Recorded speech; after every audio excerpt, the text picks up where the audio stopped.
Hello guys, so let's start with chapter 1 number system for class 9 mathematics with full solution. We will starting with natural numbers. Do you know what are natural numbers? Natural number का symbol होता है n. आप इधर देख रहे हैं double n, double यहाँ पे आप लाइन देख रहे हैं. This is the actual symbol for natural numbers. क्योंकि अगर आप सिंगल n लेते हैं तो वो एक आपका अल्फ़ाबेट हो जाता है जो कि आप इंग्लिश में पढ़ते हैं. So you will use in mathematics double line for natural numbers n. For whole numbers it is w with double line. For integers symbol is z with double line in z, and in rational numbers the number is the symbol is q with double line. Okay, we also know कि natural numbers क्या होते हैं. जो हमारे numbers 1 से शुरू होते हैं up to infinity. Whole numbers क्या होते हैं? जो नंबर हमारे 0 से शुरू होते हैं अप टू इन्फिनिटी. इंटीजर्स क्या होते हैं? सारे नंबर्स जो नंबर लाइन पे होते हैं including zero. Right hand side में positive numbers, left hand side में negative numbers. Now rational numbers जिन्हें हम p बाई क्यू की फॉर्म में लिख सकते हैं. ओके, नाउ रैशनल नंबर्स की डेफिनेशन आपके एग्जाम में नहीं आएगी, लेकिन आपको पता होना चाहिए कि रैशनल नंबर्स क्या होता है. The numbers which can be written in the form of p by q. तो जो नंबर्स को हम p बाई क्यू मतलब कि फ्रैक्शन के फॉर्म में लिख सकते हैं, अपॉन के फॉर्म में लिख सकते हैं, वो हमारा क्या होता है? रैशनल नंबर होता है. जहाँ पे p और q दोनों आपके क्या होते हैं? इंटीजर्स होते हैं. और q जो डिनोमिनेटर वाला नंबर है वो ज़ीरो के इक्वल नहीं होना चाहिए, क्योंकि अगर वो ज़ीरो के इक्वल हो जाएगा, डिनोमिनेटर ज़ीरो के इक्वल हो जाएगा, तो हमारा कोई भी नंबर अपॉन ज़ीरो क्या होता है? इन्फिनिटी होता है. तो वो यहाँ पे वैलिड नहीं है, मतलब आपका डिनोमिनेटर ज़ीरो नहीं होना चाहिए. Okay, now this is the very important question. आपके एग्जाम में जो 1 मार्क में पूछ लेते हैं मल्टीपल चॉइस में कि is zero a rational number. So many students have written the wrong answer in their previous exams. Like they write no, zero is not a natural number, but in actual yes, zero is a natural number, zero is a rational number. Why? Because zero can be written in the form of p by q. We can write 0 upon 1 which is equal to 0.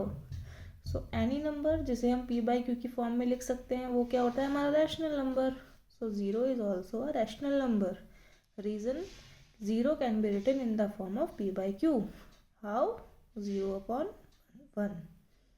Now there are some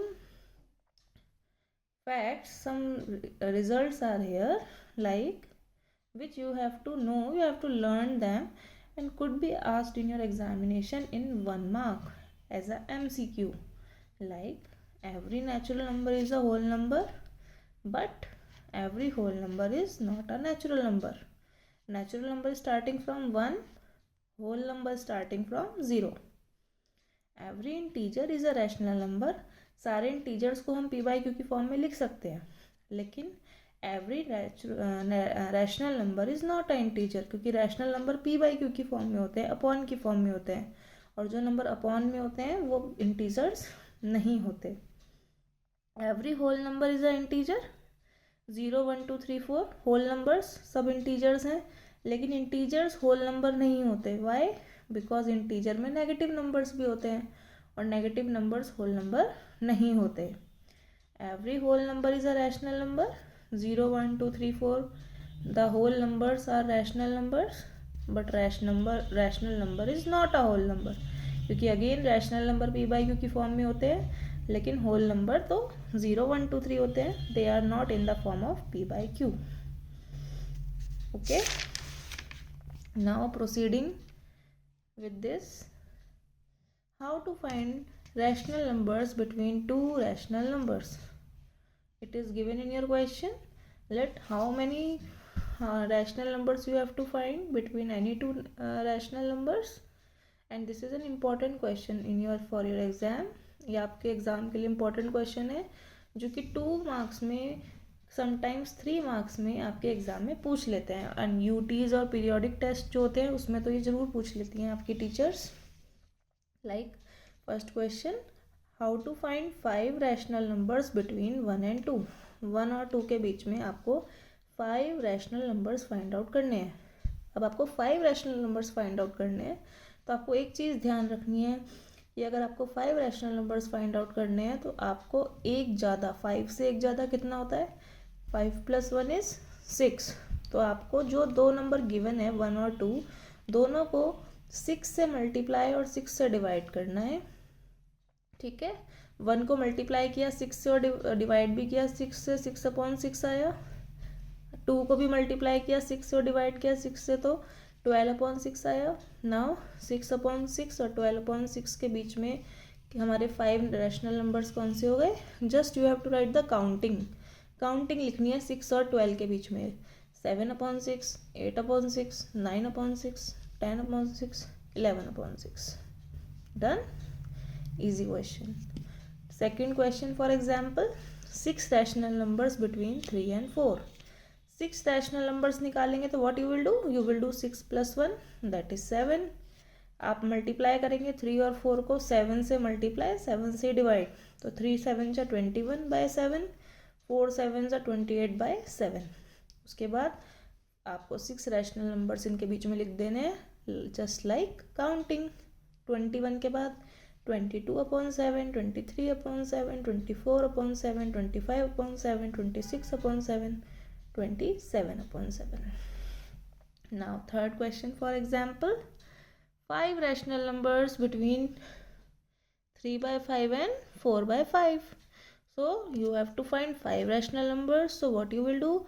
5 + 1, that is 6. So you will multiply and divide the number by 6. Here also you will do the same thing.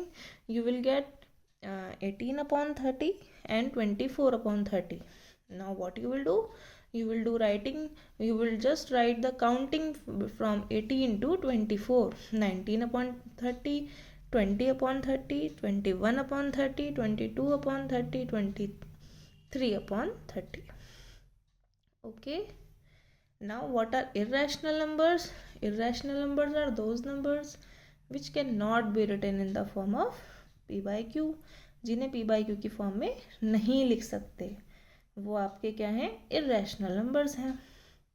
like √2, √3, √15, 5, and this number which is continuing, which is repeating number, non terminating repeating number, जो ख़त्म नहीं हो रहा है, जिसका divide करने के बाद जो ख़त्म नहीं हो रहा है, डैश डैश डैश चलता ही चला जा रहा है, इस टाइप के सभी नंबर्स आपके इररेशनल नंबर्स होते हैं। Now there are infinitely many rational numbers between two given rational numbers.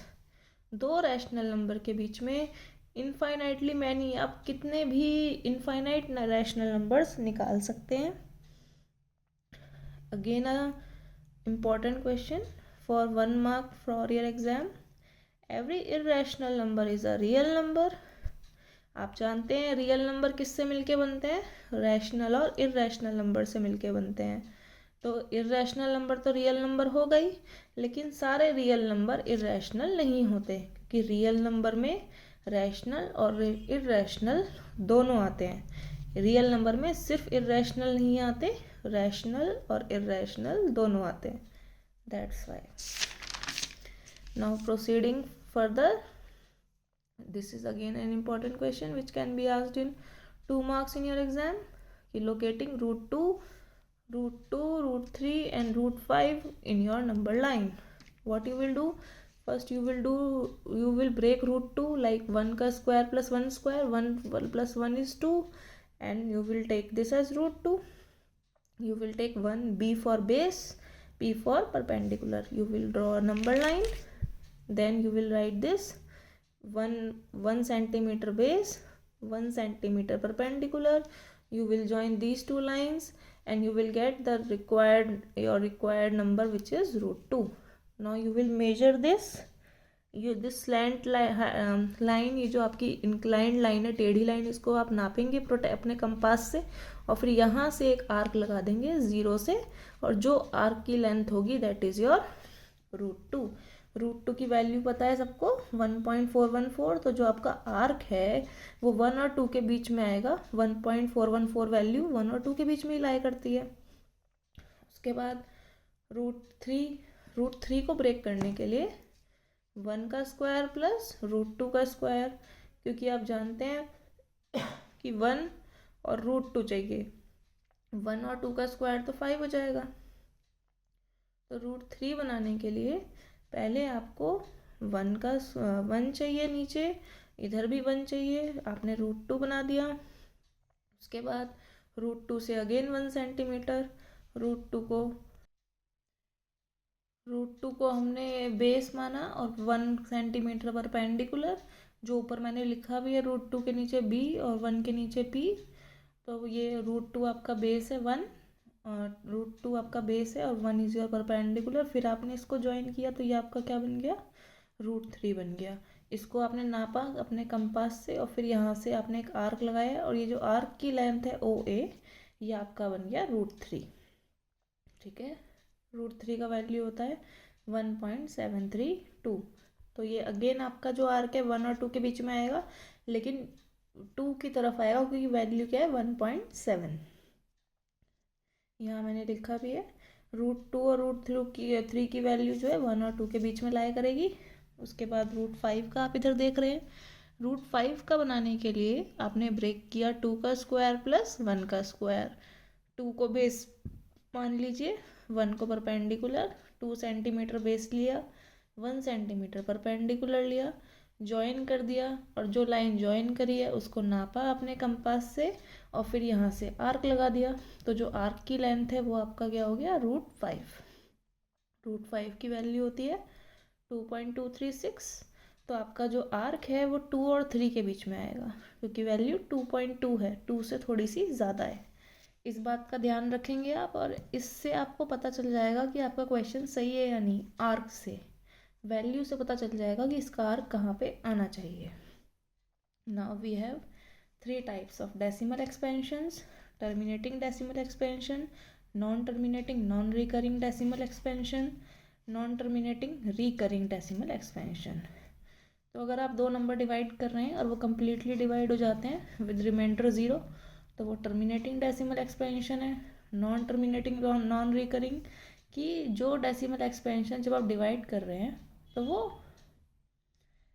ख़त्म नहीं हो रहा है लेकिन उसके नंबर रिपीट भी नहीं कर रहे हैं, उसके नंबर रिपीट नहीं कर रहे हैं, हर बार कोई नया नंबर आता चला जा रहा है और वो आता ही चला जा रहा है, कभी टर्मिनेट नहीं कर रहा, मीन्स ख़त्म नहीं हो रहा। तो वो कौन से डेसिमल एक्सपेंशन होता है, नॉन टर्मिनेटिंग नॉन रिकरिंग।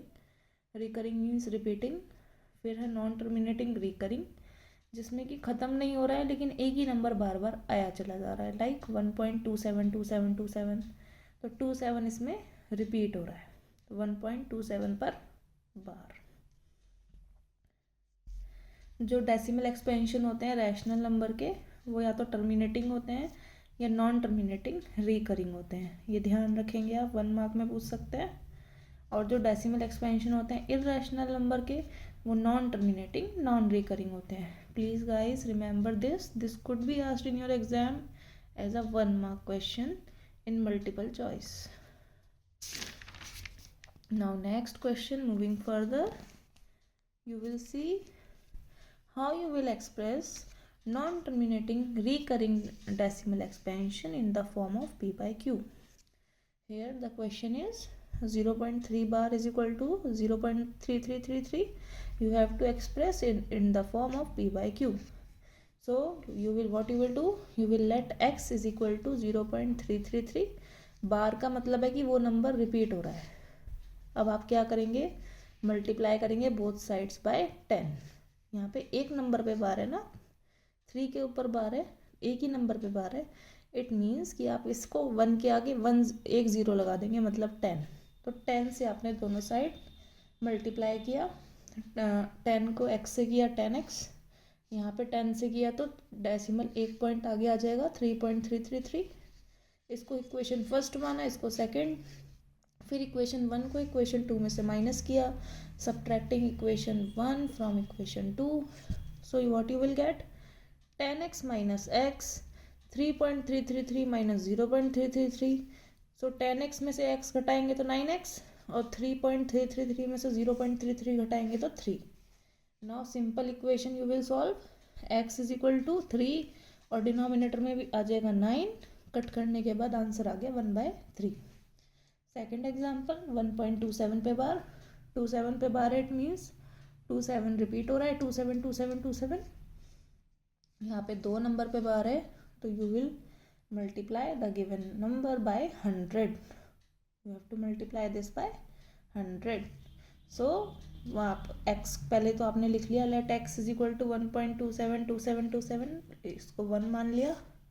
ना multiply both sides by 100। x को 100 से मल्टीप्लाई किया 100x, इसको 100 से मल्टीप्लाई किया तो आपका जो पॉइंट है वो 2 डिजिट आगे पहुंच जाएगा, क्योंकि 1 के आगे 2 0 है। तो 127.2727 इसको सेकेंड माना। Now subtracting equation 1 from equation 2, 100x minus x, 127.2727 minus 1। सो 100 में से x माइनस किया 99, 127 में से 1 माइनस किया 126। नाउ 99 डिनोमिनेटर में आएगा, कट करके 14/11। अगेन जो नेक्स्ट क्वेश्चन है आपका बेटा, ये आपका सेम है बिल्कुल। मैं आपके साथ यहाँ पे ट्रिक डिस्कस करने वाली हूँ कि इस क्वेश्चन के लिए ट्रिक्स भी हैं बहुत अच्छी। क्या है वो कि आपको क्या करना है, यहाँ पे जो नंबर है पूरा एज इट इज़ लिखो, फिर जिस नंबर पे बार नहीं है उसको माइनस करो। जितने नंबर पे बार है उतनी बार 9 लिखना है, जितने नंबर पे बार नहीं है उतनी बार 0 लिखना है। पूरा नंबर यहाँ पे 6 है, माइनस जिस नंबर पे बार नहीं है वो 0, अपॉन एक नंबर पे बार है तो 9। ऐसा कोई नंबर नहीं है पॉइंट के बाद जिस पे बार ना हो, तो 0 नहीं आएगा। तो 6/9 विच इज़ 2/3। यहाँ पे पूरा नंबर लिखेंगे 47, तो 47 लिख लिया, माइनस जिस नंबर पे बार नहीं है, बार किस पे नहीं है, 4 पे नहीं है, सो माइनस कर दिया 4, अपॉन एक नंबर पे बार है तो एक बार 9, एक नंबर पे बार नहीं है तो एक बार 0। सॉल्व कर देंगे। यहाँ पे 0.001, एक 001 पे बार है तो 1, माइनस किसी भी नंबर ऐसा नहीं है किसी कोई भी जिस पे बार ना हो, तो 0, अपॉन 3 नंबर पे बार है तो 3 बार 9, आंसर। ऐसे ही सेम ये वाला। गाइस ये आप एक तरह से नोट्स की तरह आप नोट भी कर सकते हैं सारे। मैंने चैप्टर में हर टॉपिक वाइज जिसमें सारे एग्जाम्पल्स हैं और सारे एक्सरसाइज के क्वेश्चंस हैं सब डिस्कस किए हैं आपसे, और हैंड रिटन आपके लिए नोट्स लेकर आए हैं। आप इसको नोट्स की तरह भी अपनी कॉपी में लिख सकते हैं, जो आपके लिए बहुत यूज़फुल रहेंगे आपके फर्दर एग्ज़ाम्स और आपकी स्टडीज़ के लिए। क्लास वर्क में भी आपको काम पूरा करना है अपने स्कूल्स में, तो आप इसको लिख सकते हैं। ये हाउ टू ऐड किया है आपने सिंपल नंबर्स को, मल्टीप्लाई किया है 6√5 × 2√5, 6 2 ज़ा 12, √5 × √5 5, 12 5 ज़ा 60। जब हम ऐड करते हैं तो आपको पता है √2 वाले नंबर्स एक साथ ऐड होंगे, √3 वाले एक साथ ऐड होंगे और आंसर आएगा। जब डिवाइड किया है आपने तो √15 ब्रेक हो जाएगा √5 और √3 में, √3 से √3 कैंसिल, 2 4 ज़ा 8, क्या बच गया आपका 4√5। ठीक है। अब उसके बाद मल्टीप्लाई में इधर मल्टीप्लाई कैसे करते हैं, वैसे पहले 2 अगर आपके ब्रैकेट्स हैं तो पहले फर्स्ट नंबर को पूरे ब्रैकेट से मल्टीप्लाई करेंगे दूसरे वाले, फिर सेकंड नंबर को दूसरे वाले पूरे नंबर से मल्टीप्लाई करेंगे। यहाँ पे 3 को 2 से मल्टीप्लाई करेंगे, 3 2 ज़ा 6, प्लस 3 को √2 से किया 3√2, प्लस √3 को 2 से किया 2√3, प्लस √3 को √2 से किया √6, योर आंसर। नाउ अब हम मल्टीप्लिकेशन सीखेंगे बाय यूजिंग आइडेंटिटीज़, जो आपने पहले भी पढ़ी हुई हैं। a + b, a - b, आपका दोनों में नंबर सेम है, बस किसका डिफरेंस है, प्लस का और माइनस का। यहाँ पे प्लस है, यहाँ पे माइनस है। कौन सी आइडेंटिटी हम यूज़ करेंगे, a + b, a - b। इसका क्या होता है identity, a² - b², first number का स्क्वायर माइनस सेकंड नंबर का स्क्वायर, 5 का स्क्वायर माइनस √5 का स्क्वायर, 5 5 ज़ा 25, √5 5। कई बच्चे कर देते हैं 5 2 ज़ा 10, जो कि बिल्कुल रॉन्ग है। 5 का स्क्वायर का मीन्स है 5 को 5 से मल्टीप्लाई करना है, 5 को 2 बार मल्टीप्लाई करना है। तो 25 - 5 20। ऐसे ही सेम यहाँ पे, सेम क्वेश्चन यहाँ पे। नेक्स्ट क्वेश्चन जहाँ पे आपने a + b का होल स्क्वायर की आइडेंटिटी को यूज़ किया है, ये भी आपने पहले पढ़ी हुई है। फर्स्ट डिजिट का स्क्वायर प्लस सेकंड डिजिट का स्क्वायर प्लस 2 से मल्टीप्लाई करेंगे फर्स्ट डिजिट और सेकंड डिजिट को, जो आपने यहाँ यूज़ करी हुई है कि फर्स्ट नंबर का स्क्वायर प्लस सेकंड नंबर का स्क्वायर प्लस 2 से मल्टीप्लाई करेंगे फर्स्ट नंबर और सेकंड नंबर को, और सिंपल सॉल्व करके आंसर लिख देंगे। ये बहुत इंपॉर्टेंट टॉपिक है आपका रैशनलाइजेशन। इसमें आपको क्वेश्चन ज़रूर आएगा एग्जाम में रैशनलाइज करने के लिए, रैशनलाइजिंग द डिनोमिनेटर। तो आप ये सब बच्चे अच्छे से समझिए। रैशनलाइज करने में क्या करना है आपको कि आपको ऑपोजिट साइन से आपको जो ये रूट है नीचे ना डिनोमिनेटर में रूट है, इसको हटाना है। तो कैसे हटेगा ये, हम ऑपोजिट साइन से, अगर नीचे प्लस है तो माइनस से, माइनस है तो प्लस से मल्टीप्लाई और डिवाइड करते हैं। यहाँ पे 2 + √3 है, तो हम किससे करेंगे 2 - √3 से मल्टीप्लाई भी करेंगे, 2 - √3 से डिवाइड भी करेंगे। उसके बाद हमने 2 - √3 को 1 से मल्टीप्लाई किया तो 2 - √3 आया। फिर नीचे again a + b a - b का फॉर्मूला लग गया है। a + b a - b का फॉर्मूला होता है a² - b², फर्स्ट नंबर का स्क्वायर माइनस सेकंड नंबर का स्क्वायर, 2 का स्क्वायर माइनस √3 का स्क्वायर, 2 का स्क्वायर 4, √3 का स्क्वायर 3, तो 2 - √3 अपॉन 4 - 3 इज़ 1। फिर यहाँ पे मैं आपके लिए कुछ एग्जांपल्स लेके आई हूँ जो बिल्कुल सिमिलर है, लेकिन आपकी बुक की एक्सरसाइजेज में गिवन है, तो आपको ये ज़रूर करने हैं। लेकिन रैशनलाइज करने का, एक डिनोमिनेटर को रैशनलाइज करने का क्वेश्चन ज़रूर आपके एग्ज़ाम में आता है 2 मार्क्स में। कुछ टीचर्स इसको 3 मार्क्स में भी देते हैं। जैसे ये वाला क्वेश्चन वो देते हैं 1/√7 - 2, तो आपको अगेन इसको रैशनलाइज करना है, ऑपोजिट साइन से मल्टीप्लाई डिवाइड करना है।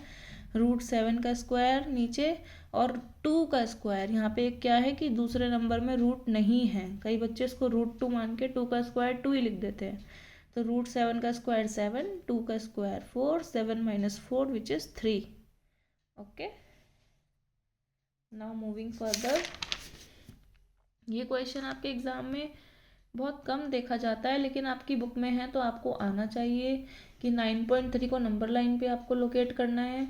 तो आपने 9.3 का लाइन खींचा, उसमें 1 सेंटीमीटर एक्स्ट्रा खींचा, उससे ये हाफ डी बनाया परपेंडिकुलर बाइसेक्टर करके, फिर इस पॉइंट को जहाँ पे 9.3 था वहीं पे डी को ज्वाइन कर दिया। तो वो जो लाइन है आपकी वो कितनी है 9.3 सेंटीमीटर है, √9.3 है। लॉज ऑफ एक्सपोनेंट्स जो आप बचपन से पढ़ते आ रहे हैं, बहुत ईजी है कि 2 नंबर जिसका बेस सेम है, पावर अलग अलग है तो पावर ऐड हो जाएंगी। एक नंबर जिसमें 2 पावर्स है तो पावर मल्टीप्लाई हो जाएंगी। 2 नंबर अलग अलग है लेकिन इनकी पावर सेम है तो नंबर मल्टीप्लाई हो जाएंगे। 2 नंबर का बेस सेम है लेकिन पावर डिवाइड में है दोनों नंबर, तो पावर्स क्या होंगी माइनस होंगी। a का पावर 0 1 के इक्वल होता है, और a इनवर्स a का पावर -1 1/a के इक्वल होता है। ठीक है, अब ये कुछ क्वेश्चंस हैं इसी पे बेस्ड, लॉज ऑफ एक्सपोनेंट पे बेस्ड। इसमें पावर अलग अलग है और नंबर मल्टीप्लाई में है तो पावर ऐड कर दिए सिंपल। फिर इसमें 2 पावर्स है तो पावर मल्टीप्लाई हो गई आपस में। इसमें दोनों नंबर्स आपके डिवाइड में हैं, पावर्स अलग अलग हैं, बेस सेम है तो पावर माइनस हो गई दोनों में। इसमें आपके दोनों नंबर का बेस अलग अलग है लेकिन पावर सेम है, तो आपके दोनों नंबर आपस में मल्टीप्लाई हो गए हैं। 13 × 17 और पावर 1/5 ही रहेगी क्योंकि पावर सेम है। इसमें 7 × 8 पावर सेम है 1/2, तो वो वही रहेगी। Moving to the very last questions of your chapter finish हो जाएगा। इसके बाद आपका फर्स्ट चैप्टर 64 का पावर 1/2, 64 का प्राइम फैक्टराइजेशन करेंगे तो 2 कितनी बार आएगा 6 टाइम्स, तो 2 की पावर 6 और बाहर एक पावर है 1/2, तो दोनों पावर मल्टीप्लाई होंगी 6 × 1/2, 2 से 6 को कट करोगे तो कितना आएगा 3, तो यानी 2 का पावर 3 बचा, यानी 2 × 2 × 2 विच इज़ 8, 2 × 2 = 4, 4 × 2 = 8। 32 का पावर 2/5, 32 को 5 टाइम्स मल्टीप्लाई करो, आप प्राइम फैक्टराइजेशन करोगे तो कैसे आता है 2 को 5 बार मल्टीप्लाई करने पे, और 2 की पावर 5, बाहर एक और पावर है 2/5, 5 से 5 कट हो गया, 2 की पावर 2 बचा, 2 की पावर 2 मीन्स 2 2 ज़ा 4। ऐसी third question same, fourth and fifth question. ये वाला क्वेश्चन थोड़ा सा अलग है, जिसमें पावर माइनस में है। 125 है, 5 into 5 into 5 and power is -1/3, यानी 5 का पावर 3 और इंटू -1/3, 3 से 3 कट गया तो 5 का पावर -1 बचा, और किसी भी नंबर का पावर -1 मतलब कि 1/5। और ये क्वेश्चन बिल्कुल सेम है। तो गाइज यहाँ पे आपका चैप्टर 1 कंप्लीट होता है क्लास 9th का मैथ्स का। सब बच्चे ध्यान से समझेंगे और डाउट्स अपने कमेंट सेक्शन में बताएंगे मुझको। और इसी तरह की और अदर चैप्टर्स की वीडियोस के लिए आप मेरा चैनल देखते रहिए एंड सब्सक्राइब कीजिए। Thank you.